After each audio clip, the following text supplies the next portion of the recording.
Bom, vamos estudar a palavra de Deus. Eu comecei uma série sobre confrontos. Quem quer ser confrontado hoje? Tem certeza? Não quer? Não tem jeito, você veio e agora vai ser. Tá bom? Abra sua Bíblia lá em João.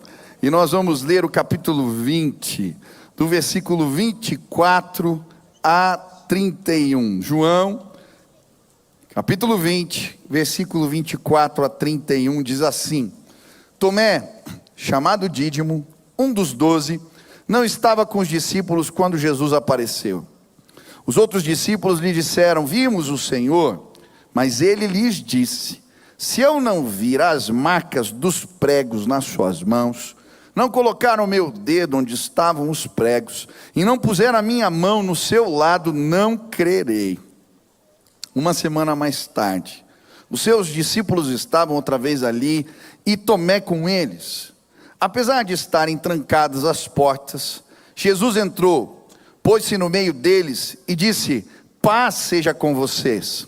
E Jesus disse a Tomé: coloque o seu dedo aqui, veja as minhas mãos, estenda a mão e coloque aqui no meu lado, pare de duvidar e creia. Disse-lhe Tomé: Senhor meu e Deus meu. Então Jesus lhe disse: porque me viu, você creu. Felizes são os que não viram e creram. Jesus realizou na presença dos seus discípulos muitos outros sinais milagrosos, que não estão registrados neste livro, mas estes foram escritos para que vocês creiam que Jesus é o Cristo, o Filho de Deus, e crendo tenham a vida em seu nome. Estenda suas mãos para o céu em sinal de rendição a Jesus. Repita assim comigo: Senhor Jesus, eu marquei um encontro contigo esta noite. Senhor Jesus, eu abro meu coração para receber tudo aquilo que o Senhor tem para a minha vida. Fala comigo agora, em nome de Jesus, amém. Nós começamos uma série de mensagens chamada O Difícil Encontro com Nós Mesmos. Nesta série de mensagens nós vamos ler passagens das Escrituras, relatos bíblicos onde Jesus confronta pessoas. Jesus confrontou a mulher samaritana. Jesus confrontou Tomé. Jesus confrontou o jovem rico. Jesus confrontou Saulo, perseguidor da igreja. Jesus confrontou Pedro. E eu acho interessante que em todos esses casos ele usa o mesmo método. Jesus prepara um encontro para essas pessoas com elas mesmas.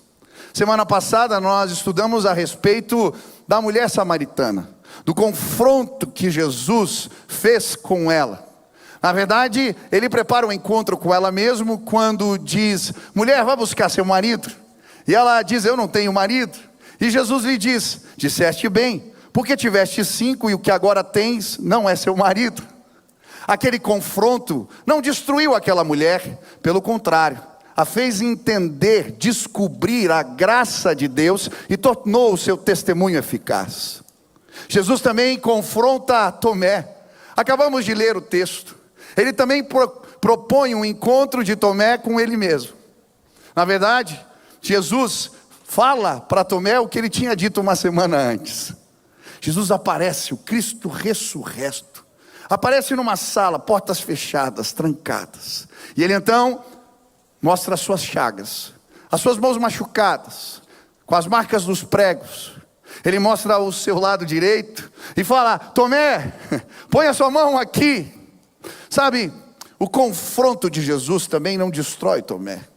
Pelo contrário, o confronto de Jesus faz ele viver um despertamento de fé.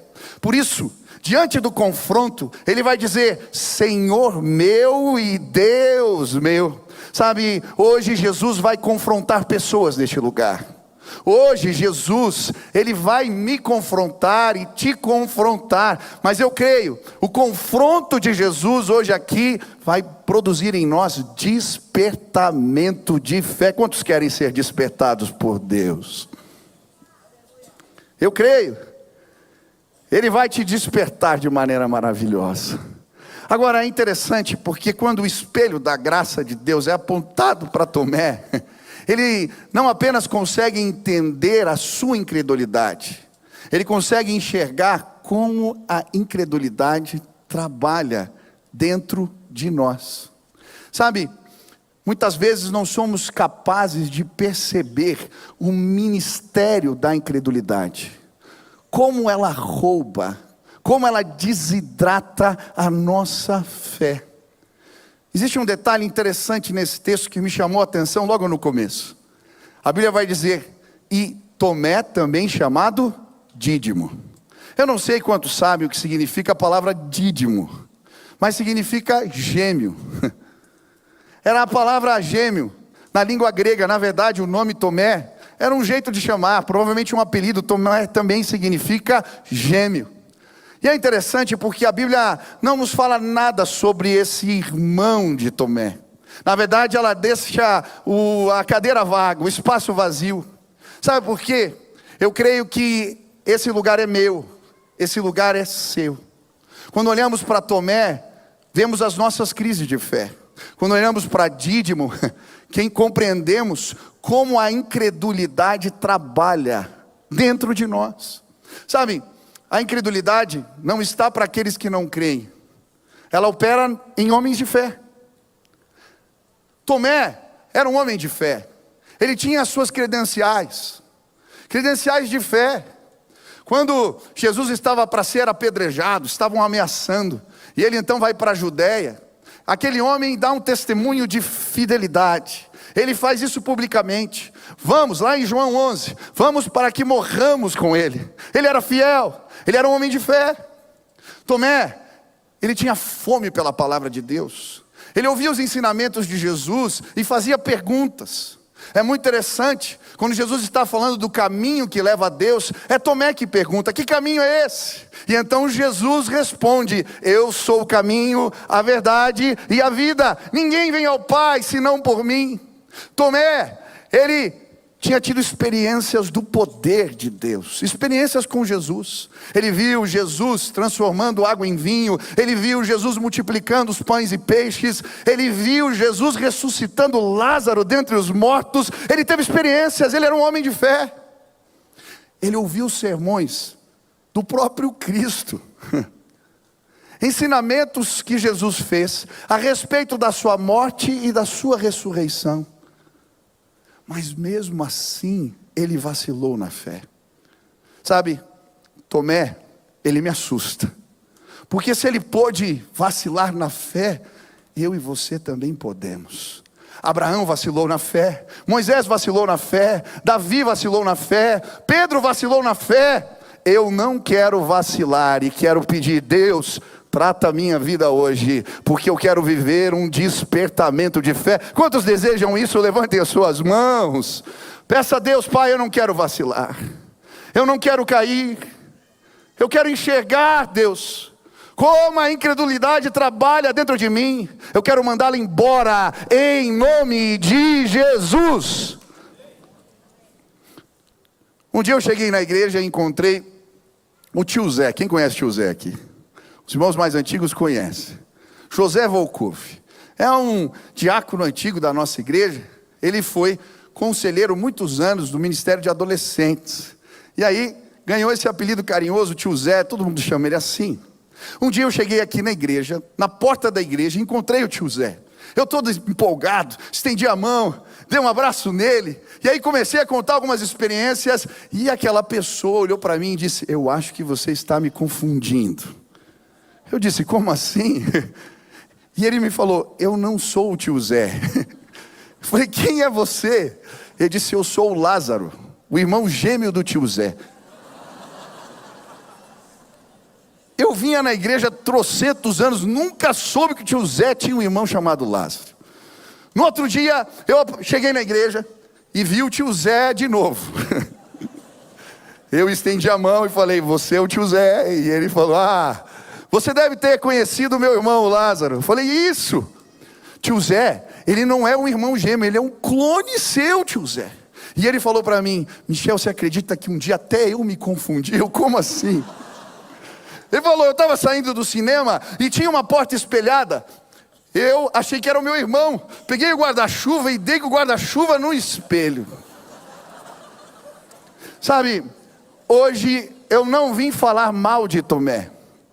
Eu trouxe meu guarda-chuva para cutucar você, para me cutucar. Eu quero me olhar no espelho e deixar Deus tratar a minha vida, porque eu quero ser um homem de fé. Eu quero que você se torne uma mulher de fé. Eu creio, Deus quer fazer algo novo aqui. Precisamos do confronto dele. Quantos desejam isso em nome de Jesus? Qual é o ministério da incredulidade? Como ela trabalha dentro de nós? Em primeiro lugar, a incredulidade se manifesta na dor, nas perdas. Antes de qualquer crise teológica, aqueles homens estavam enlutados. Eles não tinham perdido um debate, eles não tinham perdido um argumento, eles tinham perdido uma pessoa, um amigo que eles amavam muito, com o qual eles tinham vivido intensamente os últimos 3 anos, um amigo que comeu com eles, que dormiu junto, que viajou junto, que dividiu o barquinho quando as tempestades chegavam. É muito interessante a maneira como Maria se dirige ao túmulo de Jesus. Ela vai dizer, levaram embora o meu Senhor. Isso não é linguagem de teologia, é linguagem de amor. Sabe, muitas vezes a crise de fé se instala no lugar das nossas decepções. Ela começa no lugar das perdas, dos lutos, do choro. Quero também deixar claro que lamentar, chorar, não é sinônimo de incredulidade. A Bíblia vai deixar isso muito claro. Existe um livro na Bíblia chamado Lamentações. São as lamentações do profeta Jeremias, ou também chamado profeta chorão. Lamentar, chorar, não é sinônimo de incredulidade. No saltério existem 7 tipos de salmos, e um deles são os salmos de lamentações. Jesus, quando é crucificado, ele vai dizer, Deus meu, por que me desamparaste? Na verdade, ele está recitando um salmo de lamentação. A Bíblia também vai nos mostrar que Jó lamentou, chorou, mas Deus o chamou de reto, de homem justo. A Bíblia vai nos mostrar Davi fazendo canções e poesias e lamentando, mas ele era um homem segundo o coração de Deus. O próprio Cristo, ele chorou diante da morte do amigo Lázaro, mesmo sabendo que ele ressuscitaria. Não é pecado chorar, não é sinônimo de incredulidade lamentar. Quando deixamos, o Senhor guarda as nossas lágrimas no seu odre. O problema, na verdade, acontece quando deixamos a dor se instalar, não tratamos a dor, e o lamento vira convicção precipitada. Sabe, muitas vezes a crise de fé se instala mais ou menos assim. Primeiro você chora porque Deus não te livrou. Depois de um tempo, você acaba começando a acreditar que Deus não livra. A incredulidade, ela nasce nesse lugar das decepções. A maioria das pessoas não entram numa crise de fé porque leram um livro. Elas começam a parar de crer porque enterraram alguém, porque perderam o casamento, porque fizeram orações muitas vezes e não foram atendidos. Sabe, talvez você veio a este lugar hoje, existem dores que se tornaram conclusões precipitadas da sua alma, conclusões sobre Deus, sobre o seu propósito. Hoje Jesus está aqui para te confrontar, e Ele tem poder para fazê-lo. Sabe, eu já vivi minhas crises de fé baseado nas minhas frustrações, nas minhas dores, nas minhas perdas. Nós falamos da live de oração. Durante 2 anos eu orei todos os dias pela minha mãe, sem falhar. 6 horas da manhã. uma multidão orou, mas Deus a recolheu. Num primeiro momento, isso nunca foi um problema para mim, eu acreditei no propósito de Deus. Mas sabe, ano passado eu tive um problema no coração. E quando eu estava no hospital, uma voz veio na minha cabeça. Está vendo? A igreja deixou sua mãe doente. A igreja está fazendo isso com você também. Um pensamento se instalou num tempo de dor. E sabe o que aconteceu comigo?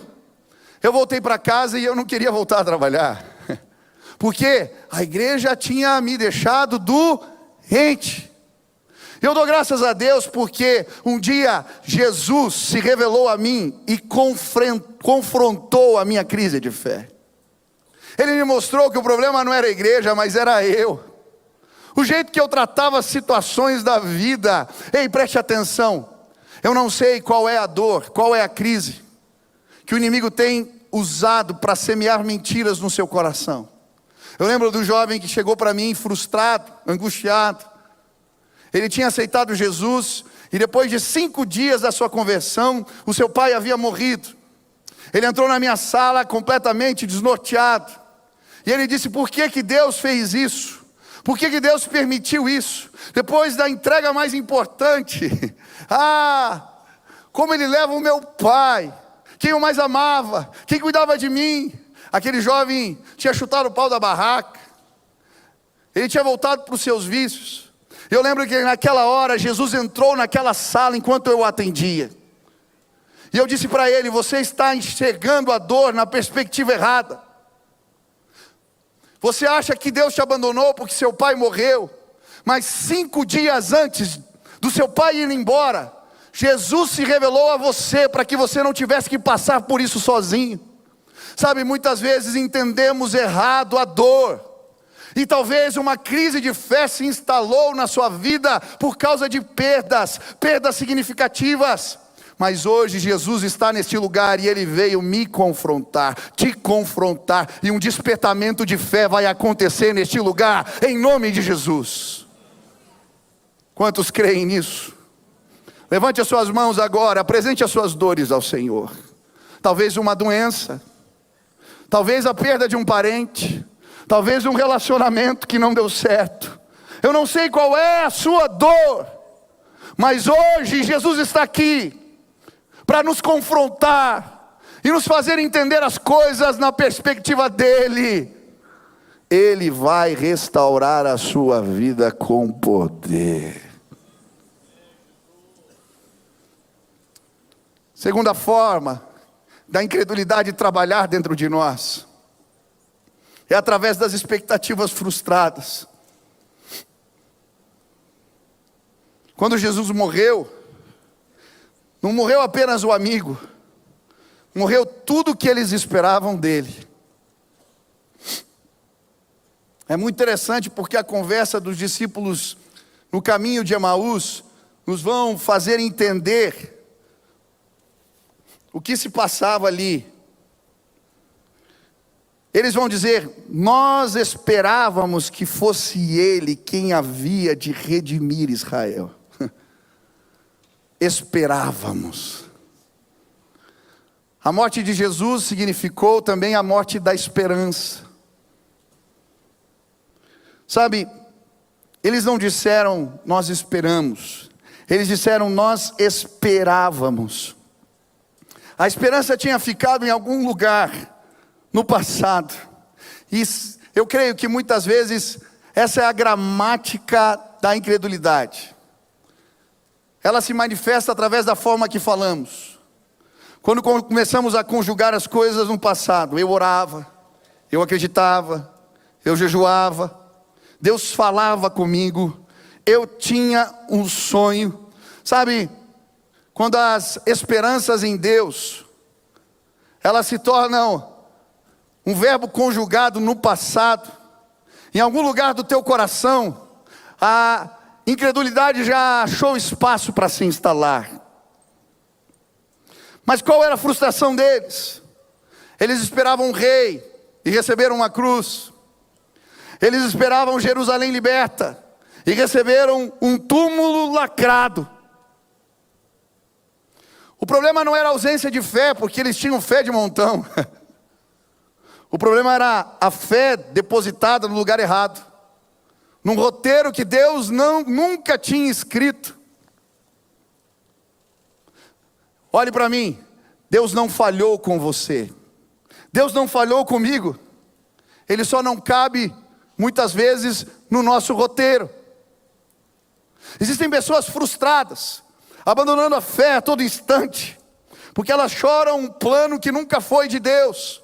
E é muito interessante porque aqueles homens estão caminhando no caminho de Emaús, falando de uma expectativa deles, enquanto o plano sobrenatural de Deus caminhava ao lado. Ele ressuscitou dentre os mortos. O túmulo não pôde pará-lo, ele estava ali, mas eles não podiam enxergar. Talvez a incredulidade chegou no seu coração, porque você construiu castelos de areia, que o mar levou embora. Não eram planos de Deus, eram planos seus. O noivado que terminou, a carreira que não deu certo, a gravidez que não veio. Hoje, Jesus está aqui para nos confrontar. Ele escreveu um roteiro para a sua vida que é melhor que o seu. A Bíblia diz que os planos de Deus são mais excelentes que os nossos. E eu creio, hoje, neste lugar, pessoas serão restauradas quando entregarem as suas perspectivas, as suas expectativas nas mãos de Jesus. Quem aqui já viveu isso? Queria muito uma coisa e não deu certo. Eu queria ser atleta, me machuquei. Como eu dou graças a Deus porque eu não virei jogador, e hoje eu sou um pregador da palavra.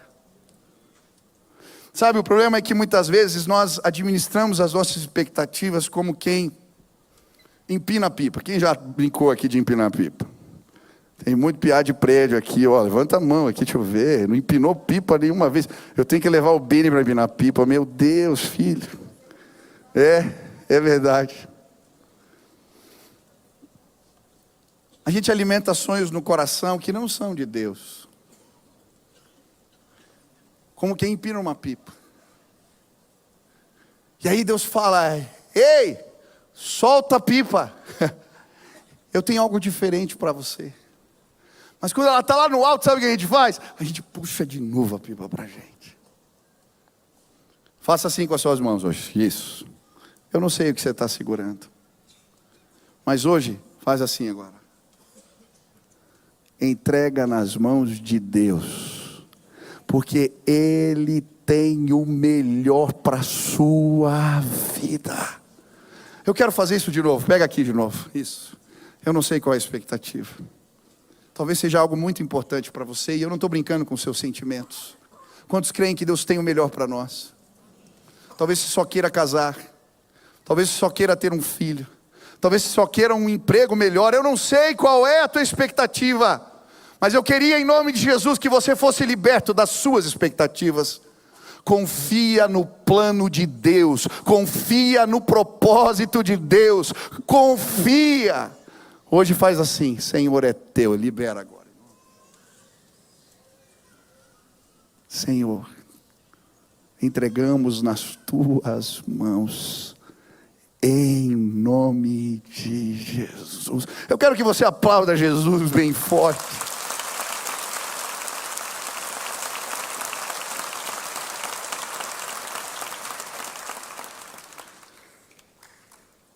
Mas a crise de fé, ela se instala no lugar do luto, da dor. Ela se instala no lugar das expectativas frustradas. Mas ela se instala sobretudo no lugar dos nossos medos.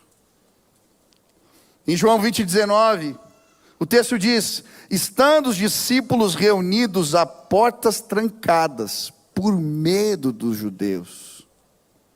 É muito interessante onde tudo isso vai parar, toda essa história.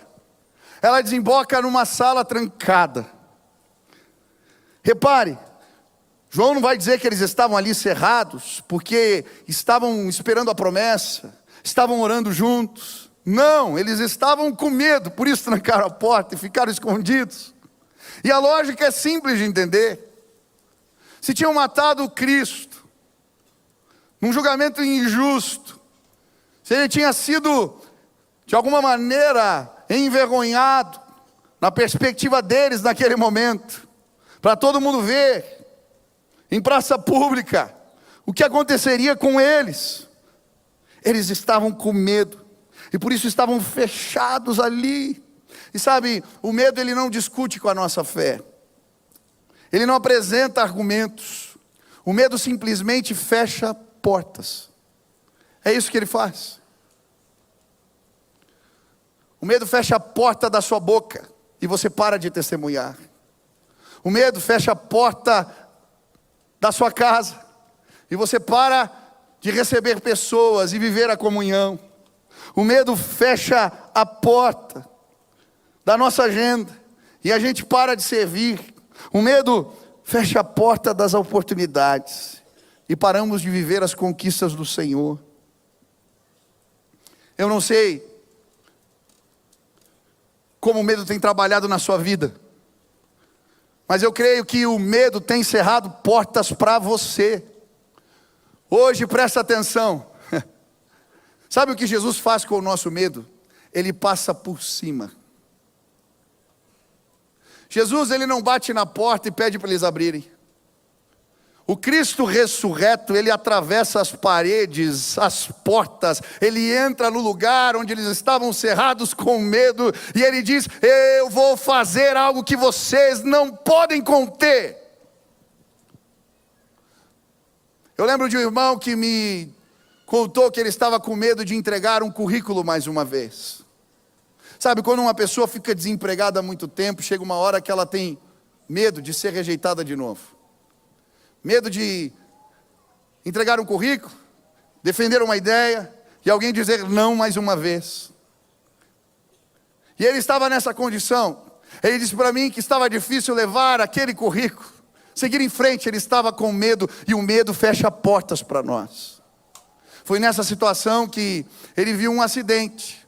Um caminhão tinha tombado, e havia uns sacos de cereais, e aqueles sacos de cereais se arrebentaram, e os grãos estavam espalhados no chão. E então chegaram os passarinhos, eles começaram a bicar os grãos, e na hora que ele estava andando, ele olhou para aquela cena, e ele lembrou do versículo da palavra, que diz: os passarinhos não ajuntam em celeiros, mas o próprio Pai os alimenta. Os lírios do campo não tecem as suas roupas, mas nem Salomão em toda a sua glória vestiu roupas mais bonitas, mais belas. Eu não sei que tipo de portas o medo tem cerrado, fechado para você, mas hoje eu queria que você fosse confrontado por ele. Sabe quantas vezes eu tenho medo? Medo que as coisas não deem certo, medo de tomar decisões erradas, medo. Mas então eu escuto a voz de Deus, e ela me diz: filho, confia, filho, dependa, filho, eu estou aqui. Ei, preste atenção, Deus está do seu lado. Não deixe o medo roubar a sua fé, Ele está trabalhando dentro de você. Preste atenção. Quantos querem colocar os medos diante do Senhor? Levanta a mão mais uma vez, feche seus olhos, conta quais são os seus medos. Todos nós temos medo. Conta para Ele. Ele vai trabalhar na sua vida hoje com poder. Aleluia. Pai, que o seu amor seja derramado em baldes nessa casa hoje. E que o seu perfeito amor lance fora todo o medo. São 8 passos, eu não vou terminar hoje, mas eu vou falar mais um. Outra forma da incredulidade operar em nós é através do isolamento. O texto diz no versículo 24: Tomé, chamado Dídimo, um dos 12, não estava com os discípulos quando Jesus apareceu. É muito interessante. João só diz que Tomé não estava. E ele faz de questão de dizer que ele era um dos 12. Na verdade, a cadeira dele estava ali. O lugar dele existia. Ele só não estava presente. Sabe, o texto não vai dizer por que Tomé não estava. E eu creio que esse silêncio é proposital. Por quê? O fato dele não estar presente, independente do motivo, o privou do resultado, que era ver Jesus ressuscitado. Ele não foi no encontro e perdeu a bênção. Quem já perdeu um culto e todo mundo voltou falando que foi maravilhoso? Já aconteceu com você? Não sei qual era o motivo, mas você perdeu. Foi isso que aconteceu com ele. Mas sabe, nós podemos imaginar o porquê. Aquele homem tinha acabado de enterrar Jesus, o seu mestre. Um homem que levava a fidelidade em conta, que tinha falado que morreria com Jesus. Mas quando todos fugiram, ele fugiu junto. Talvez aquele homem não quisesse aparecer, ele estivesse com vergonha. Talvez ele queria só ficar sozinho. E sabe qual que é o problema do isolamento? Ele normalmente nos engana. A gente não aparece para se cuidar, para se proteger. É muito interessante que o isolamento ele não começa assim, olha, se afaste de Deus. Não. O discurso dele é autoproteção. Você precisa de um tempo. Você não está bem para ir hoje. Você não quer ver ninguém agora. Parece autocuidado, mas é sabotagem. Sabe qual foi o preço que Tomé pagou? Todos os discípulos tiveram um encontro com Cristo ressuscitado. E eles voltaram contando, dizendo, alegre. E ele não participou. Todos estavam celebrando já o domingo da ressurreição e ele ficou nas trevas, preso, sexta-feira. Sabe, muitas vezes isso acontece com a gente. A gente se isola e no isolamento a fé vai embora. Sabe o que eu acho bonito? É como Jesus trata isso com Tomé. Ele espera uma semana. Ele podia ter aparecido lá na casa do Tomé sozinho. Mas ele fica esperando o quê? Tomé voltar para a reunião. E quando Tomé vai na reunião, no ajuntamento dos discípulos, eu não sei se era para bater papo, para conversar, mas ele estava lá. Aí Jesus aparece. Sabe, talvez a sua falta de fé foi fruto do isolamento. Você foi ferido, foi machucado, situações aconteceram. E agora, a fé está indo embora. Ela foi se apagando devagarinho, porque você ficou longe. Pastor, eu estou perto de Deus, só estou longe da igreja. Não tem como. A gente precisa de Deus e precisa do povo dele. Foi ele que inventou esse negócio. Nós precisamos de Deus, mas precisamos de pessoas. Sabe, deixa eu te dizer uma coisa. O Senhor vai avivar a sua fé. O Senhor vai despertar a sua fé. Saia do isolamento. Venha para o encontro. Venha para o culto. Vá até a célula. Volte a fazer vigília com seus amigos. Voltem a buscar a Deus juntos. Paramos de ter experiências com Deus porque paramos de nos auto-inflamar. Hoje eu vim aqui para dizer que Deus tem coisas novas para a sua vida. E você não vai vivê-las sozinho. Deus vai fazer algo novo nesta casa. Deus vai se revelar enquanto adoramos juntos. Deus vai se revelar quando você abrir a sua casa para uma célula. Deus vai se revelar quando você estiver na comunhão. Eu tive tantas experiências na comunhão. Amigos que me instigavam. Eles buscavam e eu queria buscar. É assim que funciona. Essas semanas que passaram, esses dias chegou um rapaz aqui, o nome dele era Rafael. E ele veio me abraçar. Fazia muitos anos que eu não via. Falou: pastor, lembra de mim? Dos acampamentos lá dos adolescentes. Eu falei: claro que eu lembro, cara. Você me dava muito trabalho. E ele, com lágrimas nos olhos: lembra daquele retiro? Eu: qual? Aquele. Eu não acreditava em nada e resolvi ir para aquele acampamento. E num determinado momento eu pedi algo louco. Eu falei: Deus, se o Senhor está me vendo aqui, manda ele falar comigo aí na frente.